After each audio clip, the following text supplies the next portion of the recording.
If you want some FIFA 23 coins, please check out MMOXP.com. Their link is down in the description. They're fast, cheap and reliable, and if you use code REMA you can get yourself a 5% discount. FIFA 23 is a game with very mixed reviews, with some people loving it, some people hating it, and other people just thinking, it's not the best and it's not the worst we've ever had. Today we're going to be talking about why I think FIFA 23 is already on the verge of dying, and of course this is my opinion. You might have views that differ to mine, and that is okay, but this video is strictly just based on my honest opinion. So when I think of FIFA 23, I think of a game that, just meets the very basic criteria of what is acceptable in a video game. When we talk about the abomination that is FIFA 19, it does not quite reach that level of bad. So what I mean by this is the game somewhat resembles football. It has some aspects that are relevant to football. It's not like FIFA 19 where you're hitting no-scope shots every 5 seconds and El Tornado crossing. But dare I say, guys, people saying that FIFA 23 is better than 1922 whatever is not really much of an achievement. Okay, so sorry for the weird comparison here, but it reminds me of some people in relationships. You've got those people that lie, that cheat, that do all these bad things, okay? And then you've got those people that get praised for listening to their partner. It's the bare minimum. And that is honestly the best way I can compare FIFA 23 to some of the previous games that we've had. It's not great, it just looks great because the other ones were that terrible. But focusing on FIFA 23 as its own title, not comparing it to other games, the reason I already feel like it's dying is because it is being pushed in a competitive direction when it is in no way a competitive game. You go into Ultimate Team and the main game modes to play are Foot Draft, Foot Rivals and Foot Champions. Now the main game mode of the week, dare I say, is Foot Division Rivals. And to be honest guys, I think Division Rivals is a fantastic game mode. The fact that you can lose games and not really be punished for it in the long run is great. The fact that you can play lots of games if you want to and earn the best rewards is great. The fact that you can grind it and get a higher skill rating over time is great.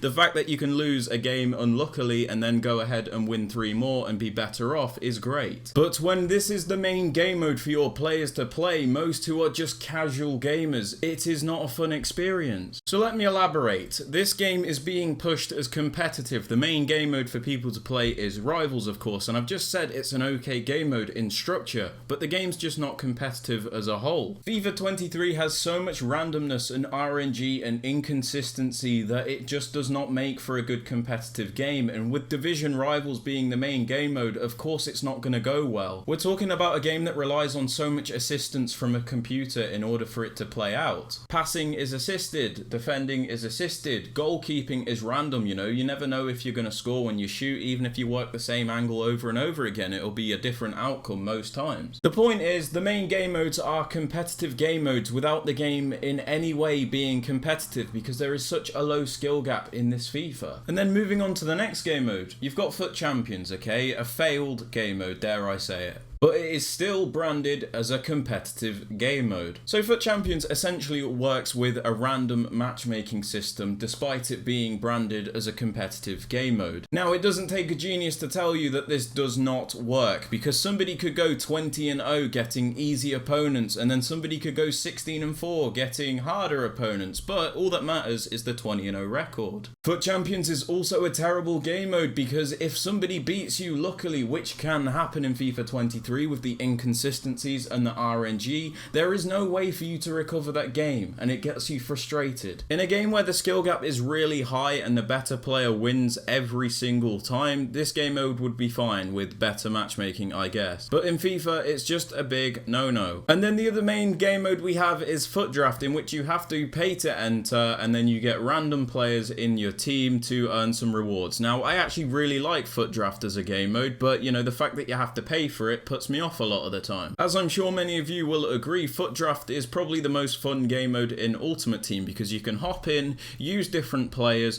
play against random matchmaking, so you might get a good opponent or you might get a bad opponent. You don't really mind because you're not constantly sweating and you're not constantly trouncing people either. It's also over in like 3 or 4 games, so you can just hop into another one and it's no big deal. Foot Draft has the best variety of players, teams and player ability in all of Ultimate Team, and that's that's why it makes it a fun game mode, because you also get a nice reward at the end. But this game mode is not good enough on its own to carry FIFA 23, because sometimes you just want to use your own team, and obviously you might not want to pay to enter. The main problem with the game modes in FIFA is that they are mainly competitive based, and a lot of the player base are casual, so they're forced into this competitive environment which is just not enjoyable the majority of the time. But the reason that they're sucked in and keep playing anyway is because they want the rewards to carry their team and so they can progress. Now again, I don't mind having these game modes. Like I said, I love Division Rivals as a game mode, but I don't want to play this all the time. If anyone's like me, I'm a casual player, but I enjoy being competitive sometimes, so being able to have that variety would be great, you know? Even if it's just a little tournament mode where there's different team requirements every week to earn some dumb pack that will probably get you nothing, but it's just something different where you can try out new players with a relaxed matchmaking system. You know, it adds some variety, adds some fun. Because it doesn't matter what level of player you are, Division Rivals will always be frustrating for any level of player, because you're constantly coming up against people with your skill rating, so you're never really going to have easy games, and you're never going to have particularly difficult games where the player is way better than you either. You know, you're constantly playing against, you know, someone that is on the same level, so everyone, no matter what division, is in this same stressful environment, which is just not fun all the time. Now, moving on from the game modes, we need to talk a bit more specifically about the gameplay, and although I don't necessarily hate FIFA 23 gameplay all that much, it just doesn't work with the setup of Ultimate Team, and it's not, in my opinion, where it should be either. Now, my main complaint with FIFA 23 gameplay is that it is extremely bland. We are playing a very slow game in which not much ever happens. It's what some of us call an isolation game. So what I mean by this is it's very much a 1v1 game all the time, which just isn't football if you think about it, because we're constantly worrying about these 1v1 scenarios where it's dribbler versus defender, because everyone else on the pitch is static doing nothing. Now, this is more of an attacking AI issue than a defensive AI issue, because the defensive AI as a whole I think is actually pretty good. The reason people hate it so much and complain about it is because the attacking AI is so bad compared to the games like FIFA 17, 16 and before. In those games where you had the ball with a player, your attacking AI players were always moving around looking to create passing opportunities in order to create a more fluid game. You didn't have to wait 10 seconds for your player to finally move, or even press L1 for them to make a very one-dimensional run which can easily be tracked anyway. The reason this game is so boring and bland from a gameplay perspective is because it is constantly static. Your players do not do enough. This is why players keep the ball and constantly switch it from side to side, because there is not enough movement. If they made attacking AI more aware, more creative, it would get rid of a lot of the issues with constant press and things like that, because it's something EA obviously don't want to get rid of. But if you had better attacking AI where the players constantly move around, you're not going to have those situations where your players are constantly marked. When you are being pressed and every player is marked, your players will then move to create a passing opportunity to help break the press. Not to mention the most important part, you will have a lot more fun playing the game, because if your players are constantly moving around, the opportunities you can create are endless. The different types of goals you will score are endless. The AI being the way it is in FIFA 23 kills a lot of the enjoyment, because it takes away all of the pace from the game, all of the creativity, so you're left with a little game where you're passing it side to side, waiting for your player to make a move, and then you cut it back and tap it in. And for those that say this game's realistic, you are kidding yourself. It is in no way realistic. FIFA is not a realistic game. It's just not. Scoring all these long shots is a rare occurrence. It is not more consistent than shooting inside the box. Players don't trivela it at every single opportunity. Players don't just do a driven pass right through the middle, avoiding all of the defensive players just because,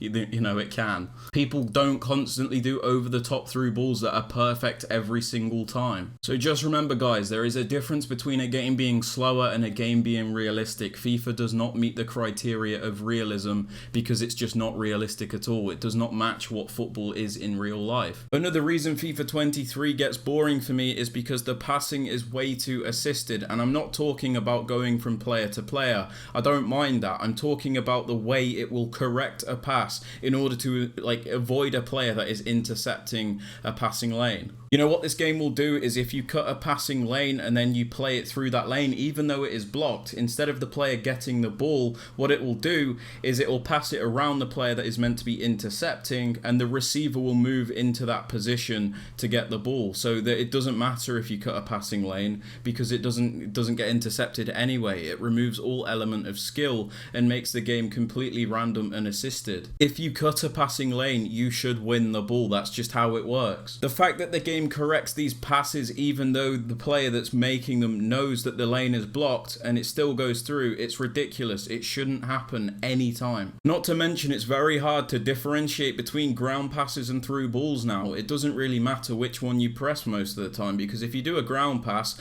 a lot of the time it'll still do a through ball because it's better in that scenario, instead of the player being punished because they should have played a through ball. Do you get what I'm saying? So in my opinion, despite the FIFA 23 gameplay not being as bad as, let's say, FIFA 22, I still feel like it's far too random, still too way too assisted, still too boring compared to games like FIFA 17. That's just my opinion, guys. Now moving on to the content side of things, guys, I think this game has progressed far too quickly than a FIFA game should. I think the market is way too low, the teams people have are way too good, and the players that EA have released are also way too good for this time in October. I'm not gonna lie to you guys, I almost feel like I've finished my grind already, because I've got way over 1 million coins. I've got all of these crazy players that have been released by EA, such as rule breaker cards, all these moments SBCs, whatever. I just think these players are way too good for this time of the year, not to mention that they're also extremely cheap. Now, I know people enjoy players being cheaper, I get that, but what you have to ask yourself is, where is the grind in that case? You know, we're 1 month into the game, EA released a crazy informed Sorloth that's 84 rated, who is absolutely crazy. He costs 14k. You can get that within an hour and you've already got one of the best strikers in the game. We're a month in and I can already buy Ronaldo 3 times over. You know, what is the point? Where is the progression of the game? It's all gone 0 to 60 far too quickly for my liking. In my honest opinion, it's just way too easy, guys. Like, I'm a month in and I already feel like I'm almost done. I know that's going to sound stupid because EA will release more and more cards and whatever,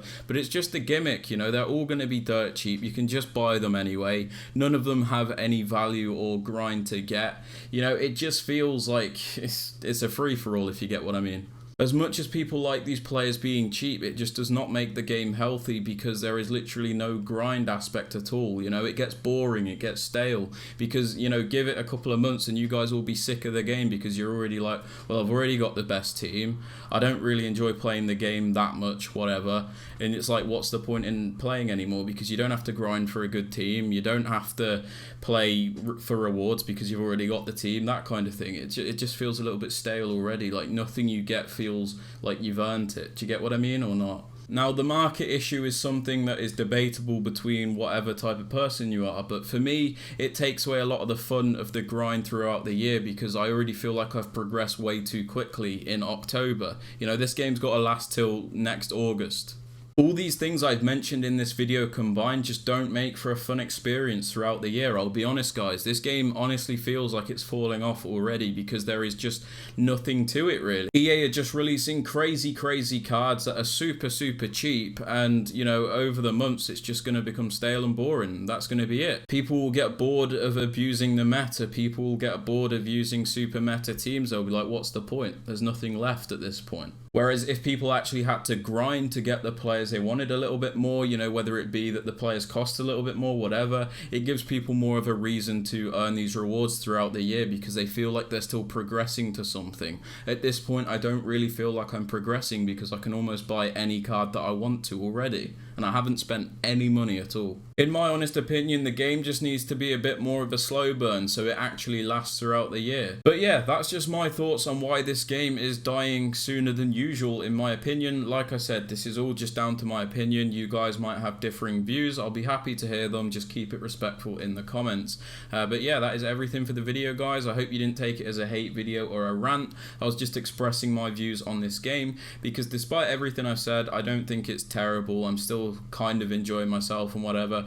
You know, I just made this video to really explain how I felt about it, to see if anyone, you know, felt similarly to me. But yeah, that's everything for the video, guys. If you have enjoyed it, I would appreciate it if you could drop it a thumbs up. Subscribe to the channel if you are new, so you never miss out on any videos like this one, and don't forget to turn on notifications so you are notified when a video is posted. And with all that aside, guys, I hope you have a fantastic rest of your day, and I shall catch you all later. Peace.